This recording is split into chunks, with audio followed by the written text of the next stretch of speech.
Hello everyone and welcome to this session where we will be making sense of data with the help of OpenSearch and its Node.js client. I bet each and every one of you deal with data in one or other way. Data is at the core of applications we build, whether it is the content of a website, the logs, geospatial information, or large, complex, unstructured data sets. In the modern world, data is everywhere. And for the success of our products, we need to deal with it quickly and efficiently with the tools we can trust. And luckily, OpenSearch checks all these boxes. Launched earlier this year as a fork of Elasticsearch and Kibana, the OpenSearch project has its own life now and is being actively developed by the community. It is a secure, high-quality search and analytics suite, and at the same time, it is a community-driven product which you can use, modify, and extend the way you need. That's why today is a perfect opportunity to learn how you can apply the power of OpenSearch to your projects. My name is Elena. I am a developer advocate at Ivan, where we do our best to support open source communities. I am also a software engineer and have been working with Node.js for a very long time. And I think OpenSearch and Node.js are made for each other. Stay the session and you will learn how OpenSearch works, how to use its Node.js client. We will look at the building blocks of a request and demonstrate how to search, aggregate, and visualize the data. And before we jump into the code, let's align on the terminology we'll be using. So, what is OpenSearch? Is it a data store or is it a search engine? It is actually both. The power and intelligence of the OpenSearch engine comes from how it analyzes data way before we start searching. The structure or the schema is called mapping, and the process of injecting and processing the data is indexing. During the indexing, OpenSearch creates documents for data items, analyzing the content and giving it bigger meaning than just a string of characters. This is where the text fields, are structured into a format optimized for search processing, taking into account numerous things. The resulting documents are stored then in one or more shards. Splitting the data across shards allows horizontal scaling, which we as engineers like so much, and an index is a logical grouping of shards. Next to the shards, we keep the replicas. These are copies of shards to ensure redundancy and resilience.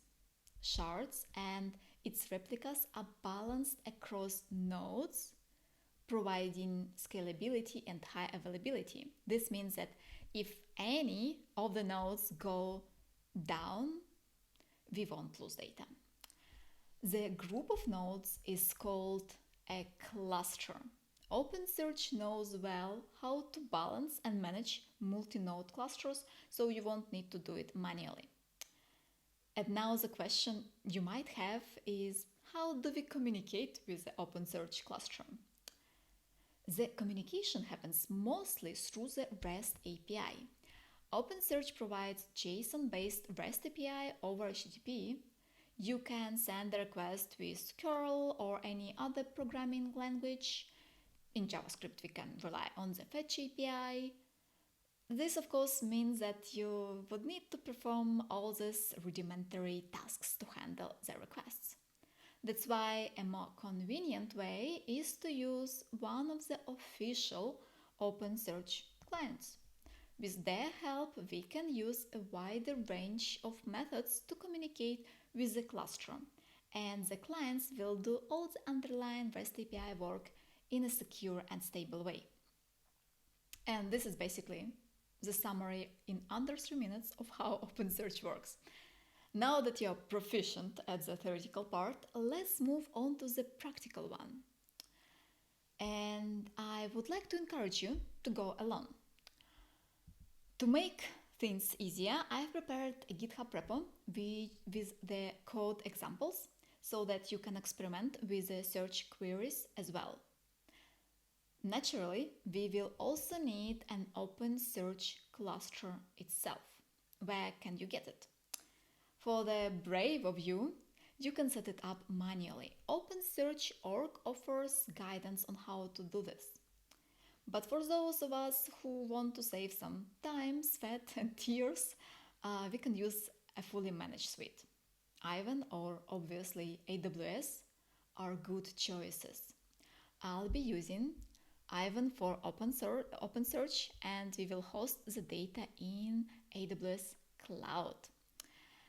I already have the service up and running, so it's all ready. And lastly, of course, we will need some data for our playground. So I thought, what can unite countries of the DACH region? And I believe nothing can do it better than food. So yeah, today you and I, we become culinary chefs and nutrition specialists in disguise, inspecting a variety of recipes. We'll be using dataset from Kaggle. You can find link in the repository, which offers 20k recipes with ratings and nutrition data. You can find it over here and download the JSON file, unzip it and put directly into the project. So with the help of OpenSearch, we'll look for awesome or awful things, depending on your perspective, which people do with their food. So let me show you. I already have the files, JSON file in the project. Now, if you look inside the project package JSON, you'll see that we have a pretty minimalistic setup. We have the official Node.js client for OpenSearch installed, and we will use it for easy communication with the cluster. We also have .env to deal with the environment variables. I keep the connection string information in the .env file, and .env does the care of the rest. You can copy the .env example, replace the string with your service URI, and save it as .env. And this is just to avoid those awkward situations of committing the credentials into the repository. There are several other files where you can find different methods and showing different requests to the cluster.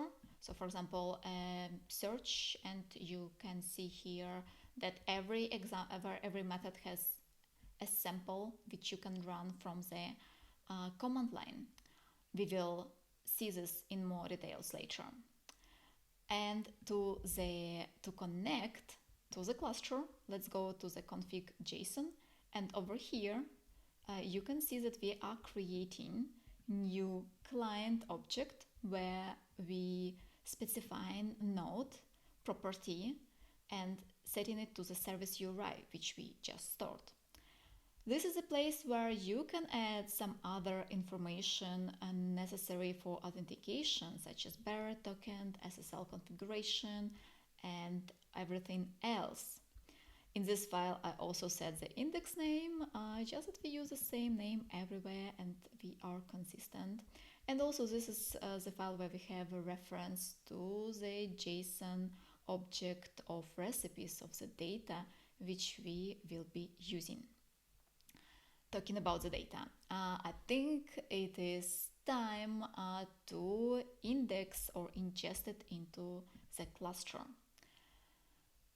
So go to the index.js file, and here you can find inject data method. We have 20k recipes, so it will take some time. How about I run this method and we will look in details what exactly we are doing here while it does its job. So it is possible to inject values either one by one, say if you have incoming logs or by using a bulk operation. Because we have a file containing a long list of recipes, we are using a bulk operation. A bulk endpoint expects a request in the format of a list where the action and an optional document are followed one after another.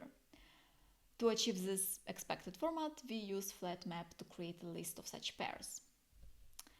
Great, the data is injected. And let's see, so errors false, so we didn't run into any issues. You might have noticed that here we didn't specify any schema for the data. And since we are experimenting, the easiest way is to rely on the dynamic mapping performed by OpenSearch. But are you curious to see what structure OpenSearch obtained from the data sets? Let's check it out. We will use the method which is called getMapping, and again this is part of the client and it is located in the indices namespace. So we just call this method and we say, okay, get the mapping, get the schema from the index with the name index name. So we can just copy this method and let's see. So here you can see the schema.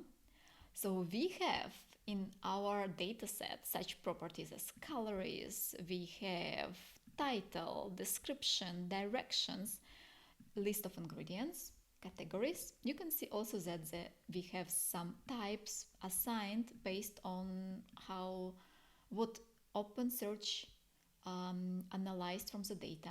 So we have some keywords and fields. So this all we can use for our experiments. And now with this knowledge, I would like to show you an example of a search request. So let's go to the search.json file and let's search for something unusual and a bit ridiculous. Would you like to see if there are recipes for a soup with beer and garlic? Let's find out. And yes, we got some delicious and I would say totally unexpected suggestions in the response. The method which we run is quite simple. I actually use JavaScript properties over here, so the fields which we send in the request, such as title and the string, are the field and query which we expect as a part of the method. This is just to make it easier for you to experiment with the queries and put anything else you would like to see. And we are relying on search method provided by the client. And then we have a callback to log the information we received. So this looks pretty simple, but it's kind of a lot of properties and a lot of brackets.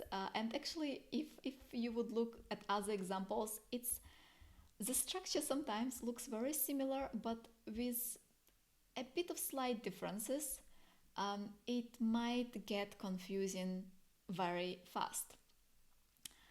But don't worry, it's actually not that complex. And what we need is just a lesson on the anatomy. Of course, not the corgi's anatomy, but the one of the request. And we will start with a search queries. The list of parameters which can go into the search request is long, but for a simple request we just need two. First is the index or a list of indices where to search for results. In our case, we search in recipes index. Second is the search definition inside the body property. Body expects an object based on JSON written in a domain-specific language. And within that, we have query object where we define type of query, and we right now run an example with match. We will see other examples soon. Then we need to define which field we are using for search. This is title. And then we define the text query itself.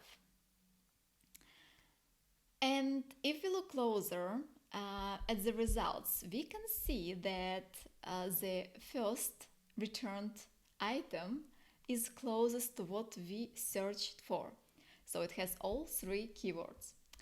The second returned result only for 2 ingredients which we wanted, beer, crackers with garlic, and the rest have only beer inside of it. So this means that the results were sorted by relevance. You can also notice that the order of the words didn't restrict what results we received.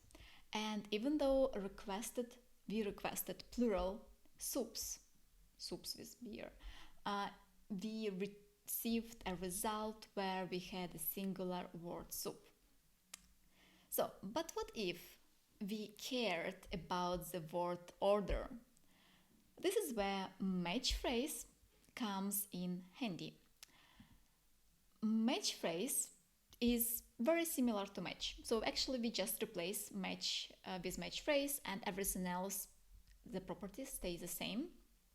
But match phrase also allows doing something really cool. It allows defining how far search words can be from each other to still be considered a match. By default, words have to be next to each other, but we can change this by defining a numeric property slope. I think the best way to understand it is just to try it out. So let's go to the next example. Let's use this pasta with cheese. And you can see that in the method I have here 3 properties: the field, the query, and the slope. So let's run it with no slope defined. We just have it like, look in the title for pasta with a cheese.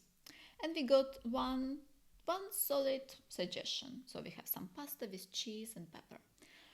But what if instead of we will add slope equal to 5? Let's see what we will have. So now we have way more results. We have pasta with feta cheese, pasta with goat cheese, pasta with burrata cheese, even some broccoli inside. Oh wait, not broccoli, it's cauliflower. So it makes the search query way more flexible, or like it brings us more suggestions. And so this is how you can use slope. But let's move to the next example, and we will look at some desserts.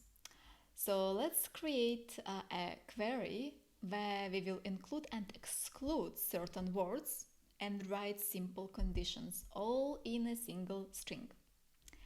So here we don't have neither match phrase, we have a query string. And inside of it we have a query, and here you can see we have some pluses, minuses, or some other symbols. So here it means that we definitely want to have dessert or a cake within the results. We definitely don't want to have any garlic. Don't put garlic in our sweets. And then we have mango, caramel, or cinnamon. They are without neither pluses nor minuses, meaning they are optional components. However, their presence will increase the relevance of a search results. And another, or like some of the other properties which we can add, is actually to indicate which field should be used to search for this query. So the query string syntax is a powerful tool which can be used for a variety of requests. It is especially convenient for curl requests since it is a very compact string. However, as the complexity of a request grows, it becomes more difficult to read and maintain these types of queries. In a minute, we will see how we can do it differently. But it makes sense to quickly show you another type of a request first, a term level query. Unlike the queries we have seen so far, where we got results sorted by relevance and based on preprocessed text content, term-level queries deal with exact matches for numbers, dates, or tags without additional analysis and without sorting results by relevance. For example, looking for recipes with sodium level equal to 0, or searching for a range between 0 and 100. And with this knowledge, we can now come back to the topic of including or excluding certain conditions. And to combine multiple conditions together, we can use Boolean queries. They support Boolean clauses such as must, filter, should, and must not. And in this example, I used a bit of everything. I think the best way is just to play with the code. If you look at other examples, so this is in the same file, you can find the query string, you can play with it, term, range, and Boolean, and just mix stuff. It's like a salad. You can add some things. Something makes it better, something makes it worse. Just try it out. Yeah, and I hope that I convinced you that using OpenSearch with the Node.js client makes it easy to search for data. However, that's not the only job of OpenSearch. In fact, many organizations won't even use the search. They will use aggregations. Aggregations, unlike search, give us an overall insight into the data. They provide metrics, statistics, and summaries. For example, what are the biggest traffic sources of users to your web application? What load time is of average and which one should raise your concern? Removing which files would bring the biggest difference when you run out of space on your device? And so on. There are a variety of aggregation requests. Their structure is similar to search queries, and they have, instead of queries, they have this AGGs, and inside there is a name to label the aggregation. For example, we can call it metrics example. Within that, we specify which metric type to use. For example, average, but you can also look for minimum, maximum values, or statistics overall. And then we can specify the field for which we want to collect the information. So let's quickly look at the aggregate file, and here let's run this method for getting information on the rating and finding the average value. And you can see it's 3.71. Not bad, I think. Apart from this, we can use aggregations to create histograms.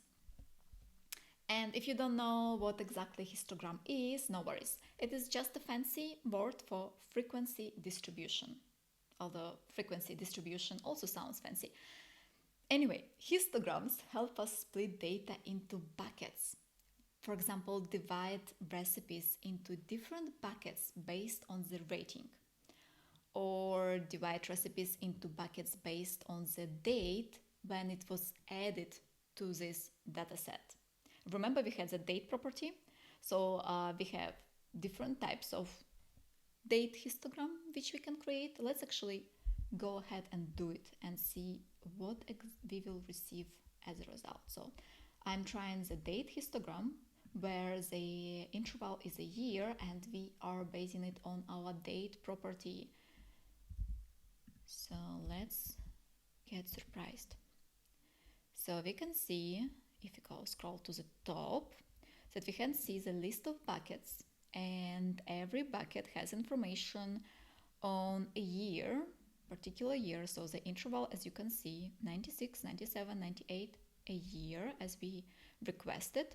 And we can see number of documents which were which have this date as in that property. And for example, in 1996, we have only one document, and it's kind of small numbers till we get to 2004. Over here, 11,000 recipes were added to this data set. Interesting. Yeah, so, and you might be thinking that maybe we are a bit like tired looking at these numbers, especially after that beer soup with garlic. Can we see the data visualized finally?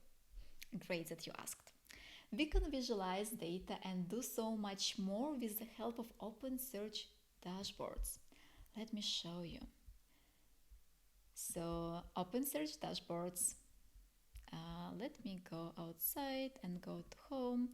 This has quite intuitive interface, and we can visualize data and do so much more with its help. So for example, I have created a bar chart to see what is the median calories for different types of categories. And what kind of worried me is that the median calories, or like the highest median, is for the leftovers category. Yeah, it seems dangerous. Next graph which I tried is a pie chart. So here I decided to split the recipes into different buckets based on the level of sodium, and you can see that actually it's kind of balanced in a way. So depending on your preference, if you have any preference on the amount of sodium, you can find quite a lot of recipes in the data set. And the last one is a tag cloud. This is just to indicate which categories were used the most in the most frequent way. And for every of these graphs, for every of these visualizations, you can set a lot of properties to shape it the way you need to shape. Apart from that, that's where I think I showed first this page, is that we can go to DevTools and experiment running some queries from inside of OpenSearch dashboards. Maybe you would like to shape the query or try something more complex and kind of have a nice interface to deal with. Apart from that, if you go to home, you can add some sample data, and there are already some predefined data collections which you can try and explore and learn how to use and how to create a variety of charts. And this is actually what I wanted to share with you today. We went from connecting to the cluster to searching, aggregating, and visualizing. Thank you for staying with me and watching this session. I hope you learned something new today. Here is again the link to the Git repository. Play with the examples. Let me know what worked, what didn't, and what else you would like to learn. I will be happy to answer all your questions. Thank you very much for your time.